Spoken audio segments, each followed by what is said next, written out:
There can only be one nation in the world that will own up to 20% of the Bitcoin network, and that will be the U.S. A massive new statement and forecast from the incredibly bullish Bitcoin bull Michael Saylor, who even astonishingly predicts a Bitcoin price of potentially $20 million and calls for a Bitcoin arms race that we haven't seen before in the history of cryptocurrency. It's super bullish and unprecedented. Michael Saylor was asked in his latest speech whether the US is creating a strategic Bitcoin reserve. He then shocked the entire audience with his answer. We're looking at his prediction for the US and why that would be huge for Bitcoin, why it would absolutely pump the Bitcoin price up. Additionally, we see that Michael Saylor has raised new money again. And really, the critics are surprised again here. Then we also see Javier Milei, who is still doing shady shitcoin stuff here. And on top of his rug pull, he's now doing even more very shady things around crypto. We'll take a look at that too. First off, we see that Strategy has successfully raised $2 billion through 0% convertible bonds.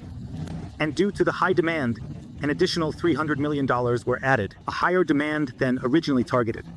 And that at 0%. Where are the clowns now who claim that no one wants to give Strategy money? Because those were the claims that have been made in the last few days. Hey, Michael Saylor is slowly running out of money because, first of all, he didn't buy any Bitcoin this week, which was due to regulatory reasons. Then he raised less money, collected less money. Then the rumors started going around, yeah, no one wants to give him money anymore, blah, blah, blah. But that's not true. Here, the convertible bonds are even oversold. So there was more demand here than ever before. In this case, the whole thing had to be increased again.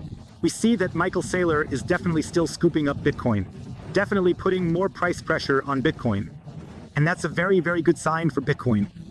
But now something interesting has happened here. I mean, a lot of people are always looking at Michael Saylor. What does he have to say? How does he assess the current situation? One, you have to criticize it too. Sure, MicroStrategy has a certain level of centralization, but it's not like the whole Bitcoin network depends on Michael Saylor and MicroStrategy, because that's always the claim you often hear. Yeah, it's all a Ponzi scheme, a pyramid scheme, blah, blah, blah, and so on. He's being asked now what he thinks about whether the US is creating a strategic Bitcoin reserve. And now we have two statements from him. Let's take a look at the first statement, because that's ultra bullish for Bitcoin, for the Bitcoin price. And that would also mean that we could see massive price increases. I shared the video from Adam back yesterday, a Bitcoin OG who has been around since the very beginning of Bitcoin, who wrote a white paper. He mentioned that too, saying, hey folks, we're still at the very beginning of the bull market. But that also means that the bull market could potentially be delayed further. And what's happening here? Michael Saylor comes out, that confirms the whole thing again. That would also confirm that we are almost breaking the 4-year cycles and that this bull market is getting a little longer, because if what Michael Saylor is saying here is true, then we have the absolute ultra rally. And that means for the Bitcoin price that Valhalla is already in the cards, even if the Bitcoin price is still a bit stagnant at the moment. We always have to look at the big picture. Here are some catalysts that could be triggered through certain things that Michael Saylor mentions here, which could really lead to massive price increases. But just pull yourselves together. There's only room for one nation state to buy up 20% of the network. And obviously, I think it should be the United States. I think it will be the United States. It's a way for us to enrich ourselves and emerge as a creditor nation in a matter of a decade.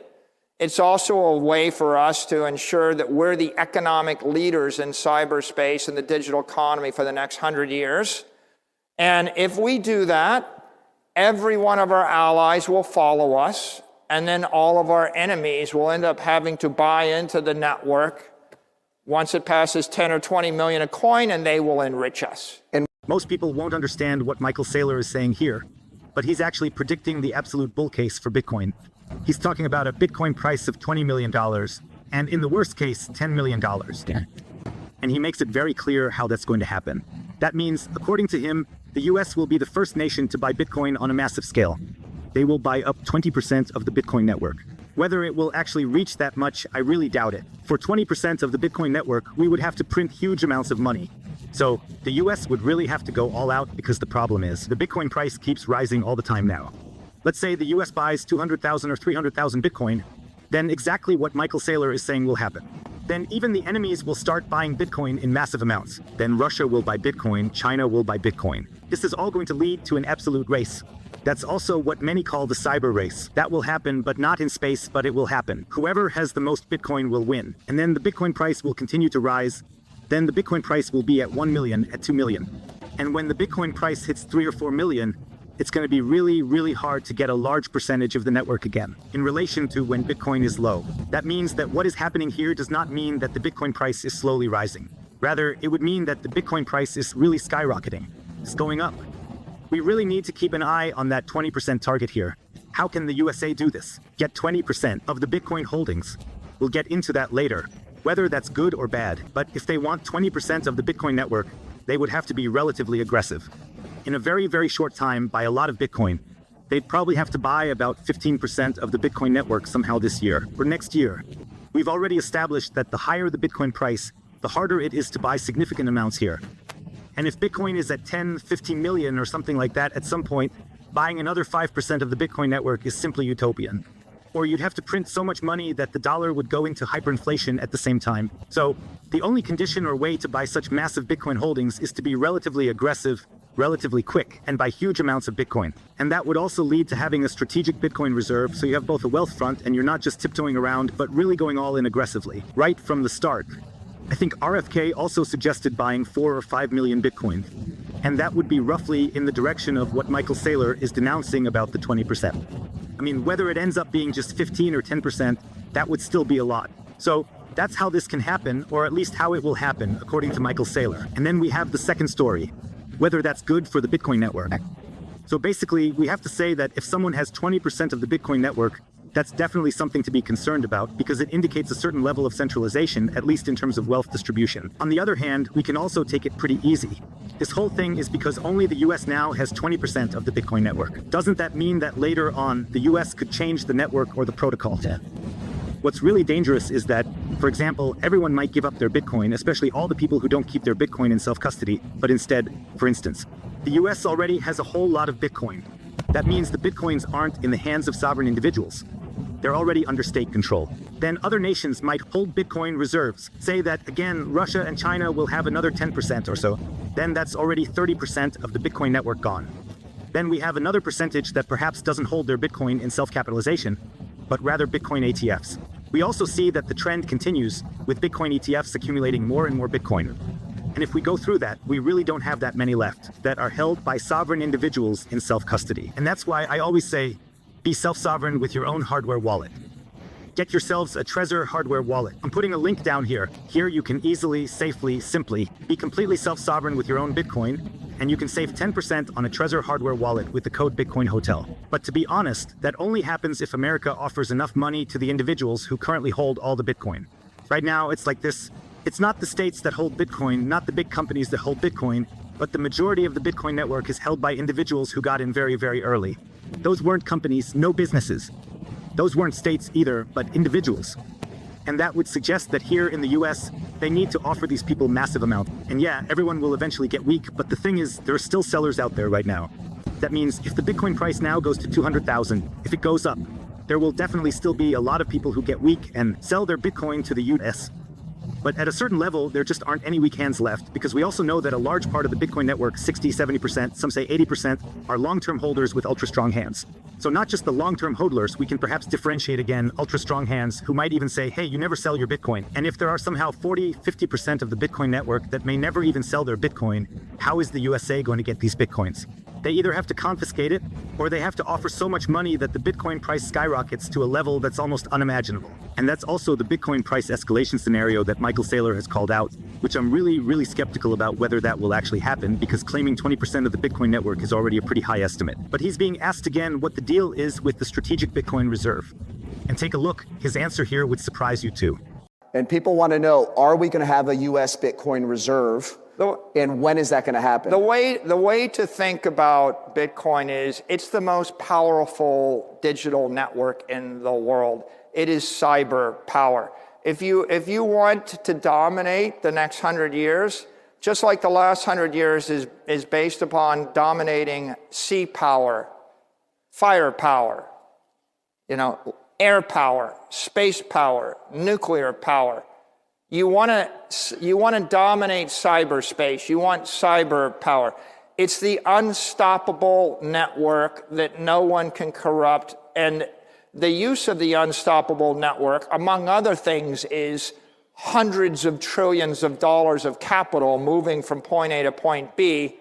But the other use of the network is I can send a message which is unstoppable, and I can store information that is unstoppable, and I can prove beyond a shadow of a doubt the authenticity of an instruction or a document. No country, no company, no individual, not 1 trillion computers can corrupt that message. So if you want to own the future, you want to own cyberspace. How do you own cyberspace? You own Bitcoin, and then you run the Bitcoin networks. You mine Bitcoin, you own Bitcoin. So this is just Michael Saylor being himself, living and loving life. Yeah, here, pushing the Bitcoin network forward. He was simply asked here, hey, what's the deal? What about the strategic Bitcoin reserve? When is that going to happen? He didn't really answer the question, but he definitely went off on a tangent here. He says, if you want to dominate the future, then you need to be here, having computer power, digital power like Bitcoin. There used to be different forms of power. We don't all have to go through that now, it just adds up. And the new form of power that's right here in cyberspace is having Bitcoin. And Bitcoin is an unstoppable network that is controlled by no one, that no one can stop.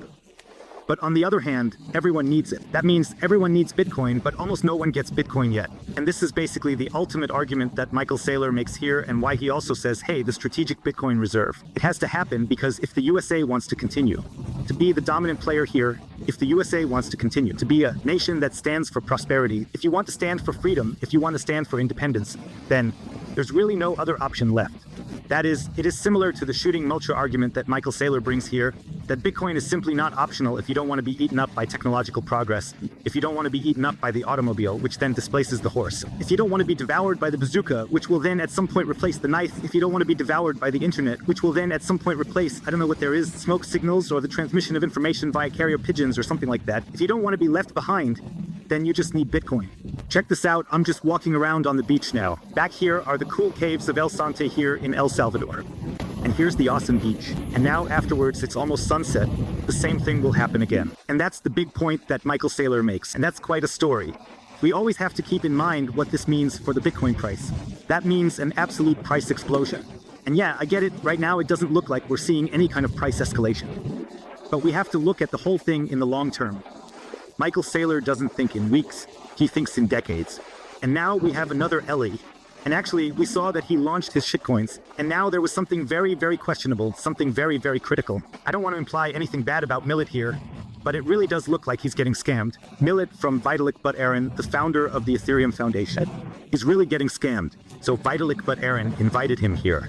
At a conference like this, where there's cryptocurrency and stuff like shitcoin stuff and all that, yeah, you can definitely talk about whether that's good or bad and so on. But this isn't about Milei. Here it's about building a strategic Bitcoin reserve and betting on Bitcoin, not about some shitcoin use cases or meme coins or whatever else. And here Millet also says, thank you, Vitalik But Aaron, for your words that there's a lot of talent here in Argentina. And he's excited to be here at the conference and all that. And Vitalik But Aaron wrote him something again. Vitalik But Aaron wrote to him that if the conference he's planning in Argentina actually happens, it would be really, really good for the country.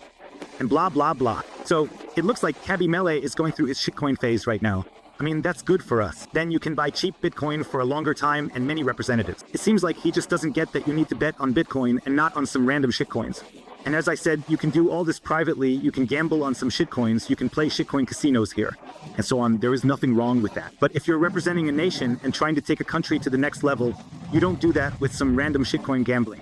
You can do it with Bitcoin because Bitcoin is the only currency where you can be pretty sure, well, not completely sure, but it's very, very likely, like Michael Saylor says, that it would be the next big thing, that it would exist for 100 years, 150 years, or for a very, very long time. But hey guys, maybe I'm seeing this all wrong. Feel free to write it down in the comments what you think about Michael Saylor's Bitcoin prediction. If you're politically into Bitcoin now, I'll drop a link for you below. 21 Bitcoin, how you can easily, safely, and simply buy Bitcoin. Here at the Bitcoin Hotel, you can get up to 20% off the fees when buying Bitcoin. See you later, folks. Take care. Peace out.